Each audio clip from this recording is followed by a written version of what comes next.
Ok, vamos desempacotar isso. Na Espanha medieval, se alguém sofresse um acidente terrível, tipo quebrasse a perna em vários lugares, essa pessoa não procurava um médico. Ela ia atrás de um professor de matemática. É um ponto de partida maravilhoso e que, sabe, quebra completamente a nossa visão moderna sobre as coisas. Com certeza. Hoje, nós vamos fazer um mergulho nas fontes, analisando uma pilha fascinante de documentos históricos, registros antropológicos e estudos cognitivos. O objetivo é entender por que a arte de consertar ossos quebrados e a arte de resolver uma equação eram consideradas exatamente a mesma profissão.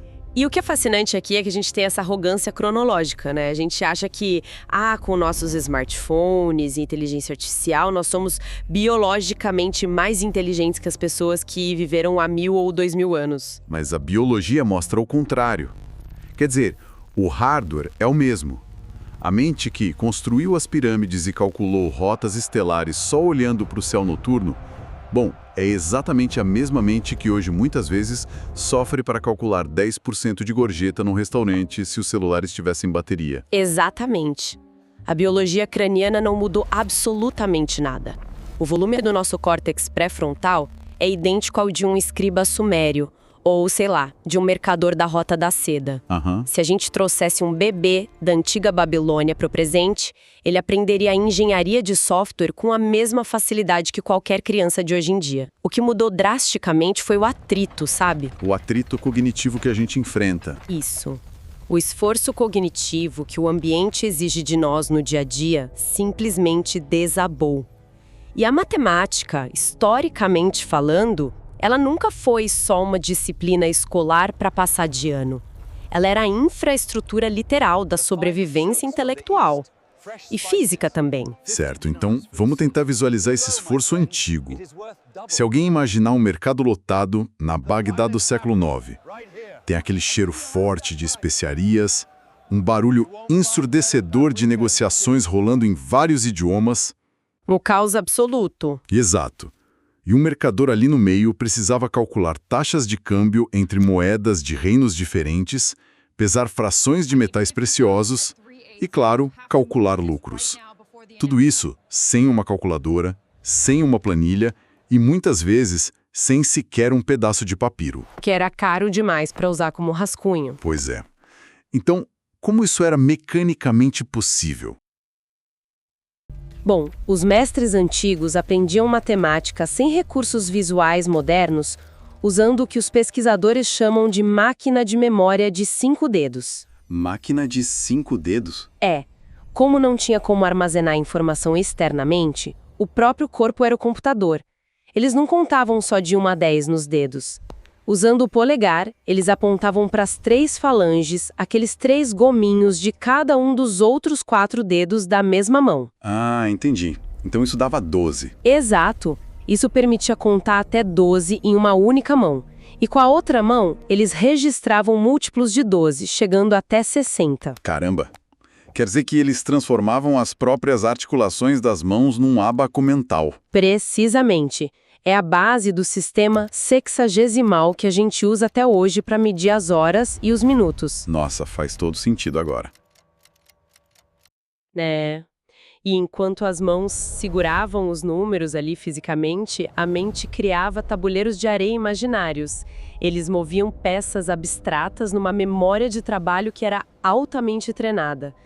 Esse esforço constante mantinha a neuroplasticidade do cérebro no limite máximo. Havia uma necessidade diária de recriar e fortalecer caminhos neurais lógicos, o que me lembra muito o que acontece na exploração espacial. Como assim? Sabe quando um astronauta vai para a Estação Espacial Internacional, onde a gravidade é zero? Ele começa a perder massa muscular e densidade óssea quase imediatamente. Ah, sim, eles têm que malhar muito lá em cima. Exato.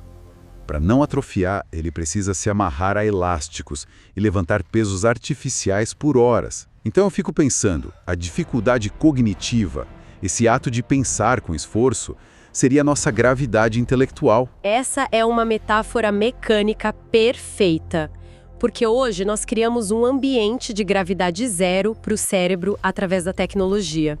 A gente simplesmente delega nosso raciocínio para algoritmos sem atrito. A inteligência artificial faz o trabalho pesado. E quando a IA faz esse processamento lógico, o cérebro humano entra em um estado de descanso metabólico. A neuroplasticidade é muito econômica, ela é impacável. Se a memória de trabalho não é exigida, o cérebro simplesmente poda essas conexões. É o que as nossas fontes chamam de atrofia cognitiva. Isso mesmo. E é por isso que é tão crucial adotar uma linguagem simples para explicar a importância da matemática aos jovens estudantes. A gente precisa deixar claro que a matemática não é sobre apertar botões numa calculadora. É sobre criar músculos no cérebro. Músculos para não ser enganado no mundo real. A coisa fica realmente interessante. Porque a matemática antiga exigia uma força mental que, sinceramente, beira o inacreditável. Nem me fale. A gente está tão acostumado com o atalho visual do X, do Y e dos sinais de mais e menos. Que a gente esquece que isso é uma invenção muito recente. Antes disso, a álgebra era inteiramente escrita em prosa. Era o que chamavam de álgebra retórica. Imagina a pessoa tendo que resolver um sistema de equações lendo um parágrafo denso de texto sem nenhum símbolo matemático para guiar os olhos na página. Dá um nó na cabeça só de pensar. As fontes citam o mestre persa Al-Khwarizmi. Hoje a gente escreveria uma equação de segundo grau de forma muito simples, tipo x² mais 10x é igual a 39. É curto, é super visual, a gente resolve com uma fórmula básica. Mas como Al-Khwarizmi resolvia isso lá no século IX usando apenas palavras? Eu queria que você transformasse esses conceitos abstratos em lições práticas assim para iniciantes no estudo da álgebra. Claro, vamos lá. Bom, ele não usava letras abstratas, ele usava geometria literal. O texto dizia algo como 1² e 10 raízes do mesmo somam 39 dirhams. Dirham sendo a moeda local da época. Isso. Então, para um estudante que nunca usou notação simbólica, a gente pode explicar assim. Para encontrar o valor desconhecido, o matemático imaginava um quadrado físico real, tipo desenhado no chão mesmo.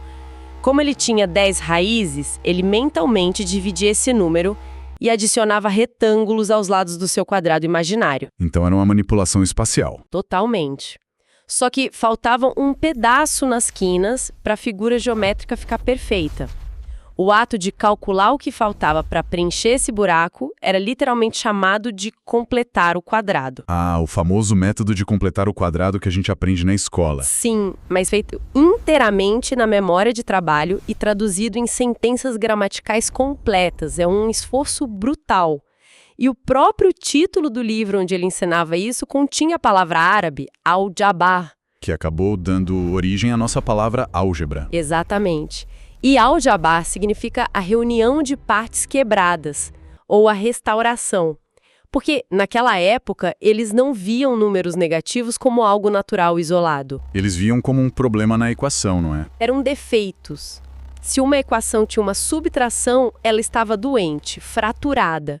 O objetivo do matemático era aplicar o álgebra, pegar aquele termo negativo que estava machucando a equação e movê-lo para o outro lado da igualdade. Tornando a coisa toda positiva. Isso. O matemático curava a equação, restaurando seu equilíbrio. E isso conecta a cura de equações com a arte antiga de consertar ossos de um jeito incrível. Porque quando os textos árabes chegaram à Europa medieval pela Península Ibérica, a palavra aljabra foi adotada literalmente. E a gente tem que lembrar que na Espanha medieval, os médicos teóricos não sujavam as mãos. Quem lidava com fraturas e sangue eram os barbeiros. Pois é, então, o barbeiro que pegava um osso quebrado e forçava ele de volta para o lugar, restaurando aquele equilíbrio usando a metáfora do cirurgião de ossos mesmo, ele era chamado de algebrista. Volta ao eixo eram vistos como o equivalente físico exato do esforço mental de reorganizar uma equação. Para eles, era a mesma profissão. A dor do atrito cognitivo não era vista como burrice, sabe?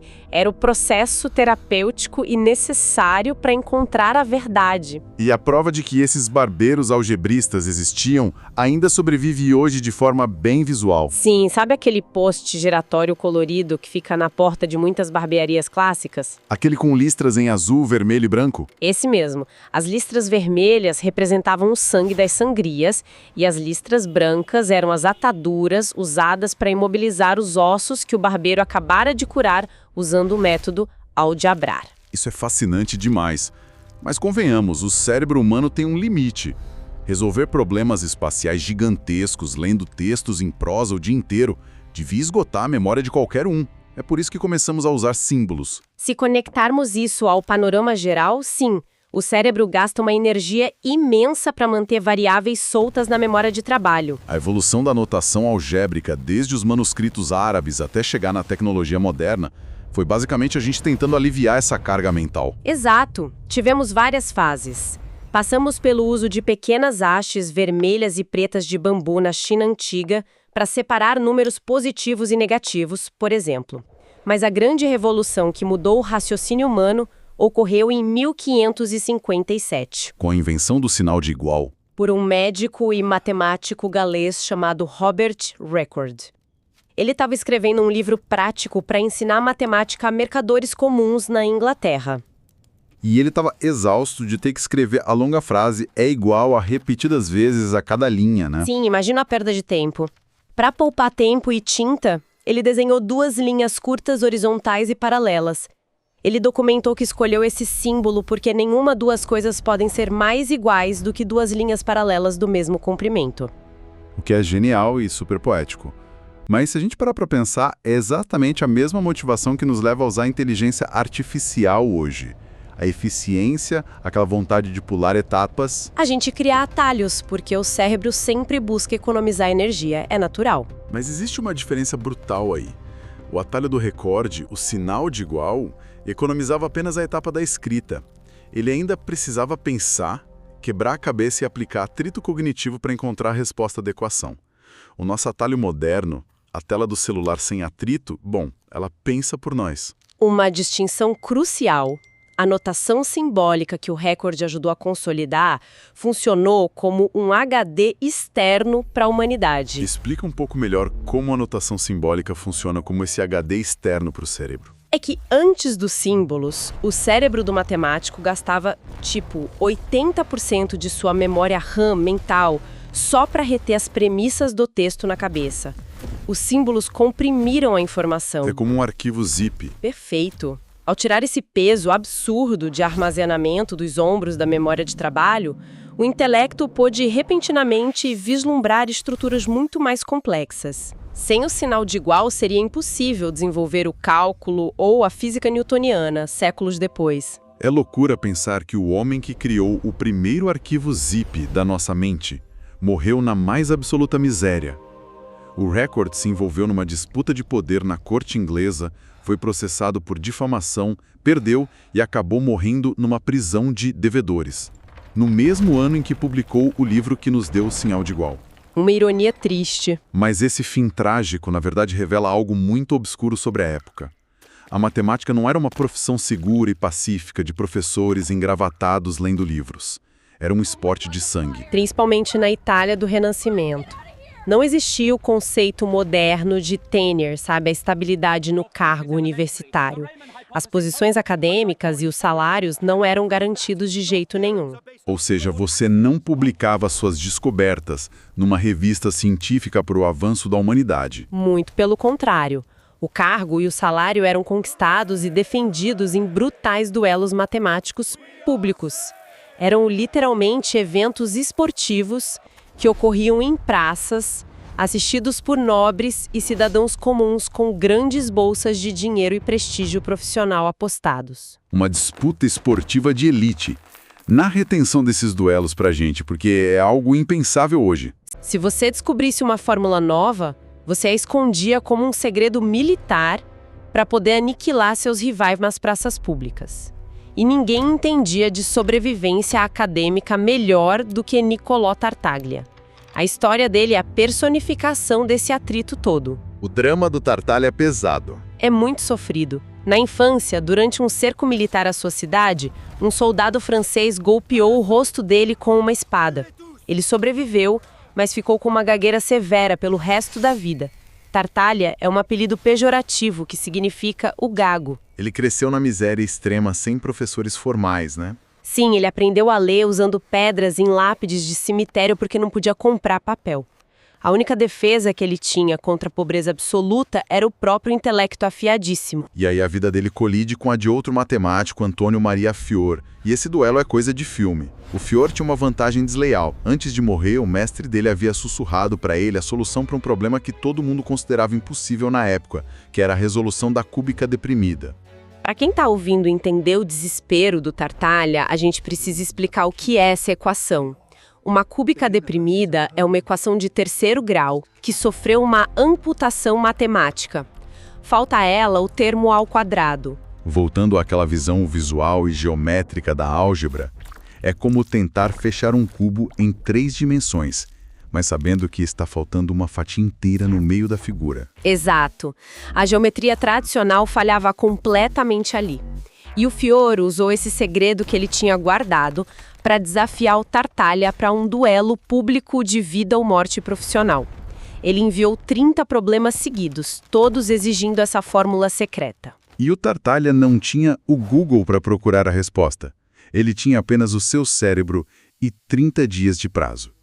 E o que ele fez na véspera, já que não tinha a fórmula? Sob uma pressão existencial indescritível, ele forçou a sua memória espacial e lógica até o limite e deduziu a mecânica do cubo amputado sozinho. Ele descobriu a regra geral da cúbica deprimida no meio da noite. No dia seguinte, armado com seu novo algoritmo, ele triturou o Fior publicamente. Resolveu todos os 30 problemas em menos de 2 horas, enquanto o Fior não conseguiu resolver quase nenhum dos que o Tartaglia mandou de volta. Mas olha só o drama de guardar esse segredo depois. Como ele armazenou essa descoberta sem direitos autorais na época? Ele escondeu o algoritmo dentro de um poema arcano. Ele compôs uma série de estrofes em terça rima, que é uma forma poética com rimas encadeadas. Espera aí, como se esconde geometria avançada num poema de rimas? As rimas eram os números. Foi mais engenhoso que isso. O poema era um dispositivo de segurança que codificava as operações passo a passo. As sílabas e as palavras instruíam o matemático sobre o que fazer. Um verso dizia algo como: quando o cubo estiver acompanhado das coisas, sendo as raízes desconhecidas, Entendi. encontre 2 outros números que diferem por esse valor. A rima forçava as instruções a ficarem na ordem correta na memória. Se o Tartaglia esquecesse um passo, a rima do poema quebrava na hora, avisando-o do erro instantaneamente. Mas então por que o Tartaglia entregaria esse segredo para o homem que viria a arruinar a sua vida, o Gerolamo Cardano? Bom, o Cardano era um médico e acadêmico muito famoso, extremamente articulado e influente. Ele perseguiu Tartaglia por anos, usando lisonja e prometendo apresentar ele a patronos ricos em Milão. Isso tiraria o Tartaglia do perigo dos duelos de rua. Ele manipulou o desejo de segurança dele e, no fim, Cardano implorou pela fórmula, fazendo um juramento religioso solene de que jamais a publicaria. O Tartaglia cedeu e recitou o poema. E o Cardano, claro, traiu a promessa, pegou o algoritmo codificado no poema, expandiu o conceito em seu livro monumental, a Ars Magna, e roubou todo o crédito histórico para si. O que nos traz a uma reflexão muito direta sobre classe e poder. O Tartaglia era um sobrevivente que venceu pela capacidade lógica, mas foi engolido pela retórica de alguém com mais status. Esse episódio ilustra um conceito fundamental que as nossas fontes chamam de a democracia da prova. No papel, a matemática não se importa com quem tem mais dinheiro ou quem fala melhor. Em um duelo justo, um plebeu sem rosto pode destruir o protegido de um nobre, porque a lógica é imparcial. A estrutura interna do argumento dita a verdade absoluta. Exato. O erro de Tartaglia não foi matemático, ele foi politicamente ingênuo e confiou na retórica de Cardano em vez de manter sua proteção algébrica. Isso estabelece uma ponte perfeita para a nossa realidade atual. Então, o que tudo isso significa?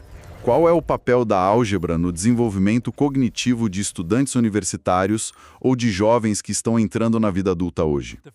Eles podem se perguntar, para que estudar matrizes se a máquina faz isso na hora? A resposta é a defesa que isso constrói. Isso levanta uma questão importante mesmo. Nós não enfrentamos mais mercenários do Renascimento com segredos geométricos. mas enfrentamos um ambiente digital inundado de retórica desenhada especificamente para nos manipular sem atrito. Discursos políticos extremistas, algoritmos, fake news, tudo isso se alimenta das nossas reações rápidas e emocionais. Oferecem soluções simples, né? Atalhos mágicos que o nosso cérebro quer aceitar. E a matemática força a transparência. É a mesma armadilha em que Tartaglia caiu. A matemática treina a mente para resistir a essa manipulação. Isso tem um valor gigantesco como ferramenta de sobrevivência para um jovem leigo no dia a dia. Pensa em alguém lidando com o próprio dinheiro. As fontes falam sobre o ensino dos números negativos como uma metáfora de um livro-razão financeiro. Entender por que subtrair uma dívida resulta em uma adição não é uma decoreba inútil. É o treinamento que desenvolve a lógica para ler um contrato de empréstimo e perceber que os juros abusivos escondidos ali não fazem sentido matemático. Ou quando um político populista promete aumentar drasticamente os gastos públicos e, ao mesmo tempo, zerar os impostos de todo mundo. A mente treinada na democracia da prova logo percebe que a equação está fraturada. Não tem algebra ali. Falta uma peça na balança. A pessoa adquiriu um escudo mental. O atrito que ela suportou tentando equilibrar o X e Y no caderno ensinou o cérebro dela a procurar a verdade por trás da estrutura e não na voz mais alta. É a essência da soberania intelectual. Recusar a resposta mastigada de um gerador de texto força o cérebro a construir os músculos da análise crítica. Que jornada para a mente nós fizemos hoje? Começamos vendo mãos sendo usadas como ábacos em bazares ancestrais. Entendemos por que cirurgiões espanhóis consertavam ossos e equações com a mesma técnica dolorosa. E passamos pela invenção libertadora do sinal de igual, o drama dos duelos italianos, até chegar na utilidade prática dessa dor mental como nosso escudo contra a manipulação. E para encerrar esse nosso mergulho nas fontes hoje, trago um pensamento final e muito provocativo sobre o perigo de transferir nosso raciocínio.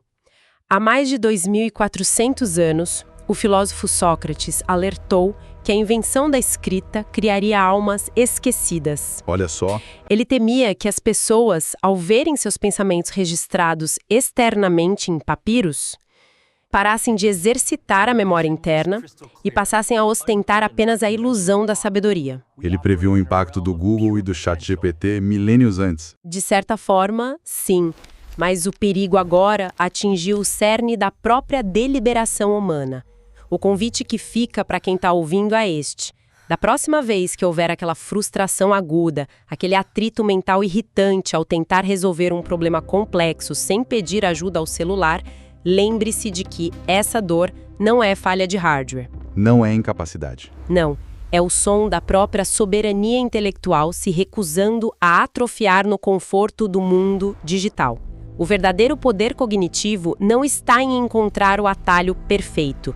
Está na coragem de suportar o atrito de pensar. Encerrar com essa perspectiva muda tudo sobre como a gente encara o esforço no dia a dia. Continuaremos explorando essas grandes ideias na próxima vez. Até lá! Até mais!